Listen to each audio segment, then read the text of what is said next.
明苑554尺單位嘅新裝修落成啦，即刻帶大家睇下先。整個單位鋪咗大把木紋專家菜沙尾縫，整體家私都揀咗顏色柔和放鬆嘅胡桃木色做搭配。客廳電視櫃嘅上下都分別做咗吊櫃同櫃桶，增加儲物空間。無論係地櫃定係層架，每一格都可以按業主嘅需求訂製。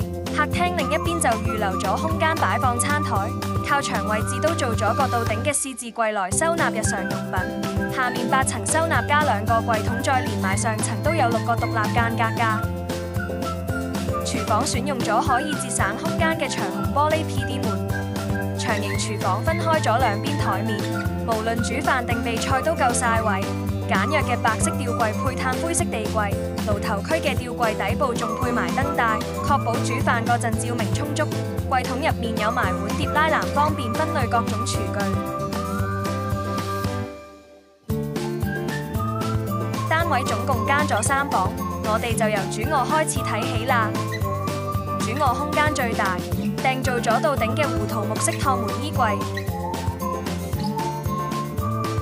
呢邊就係俾小朋友住嘅睡房，空間細少少，但擺3尺床綽有餘㗎。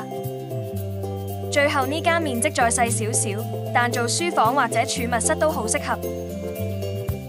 浴室就用咗磨砂玻璃來配 PD 門，門邊做咗個炭灰色懸吊嘅洗手台，連埋鏡櫃，懸吊避免濕水。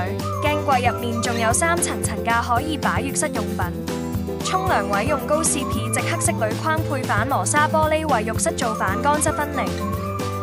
有興趣了解更多，可以隨時電話聯絡我哋，亦都歡迎隨時到我哋3有嘅觀塘門市睇下。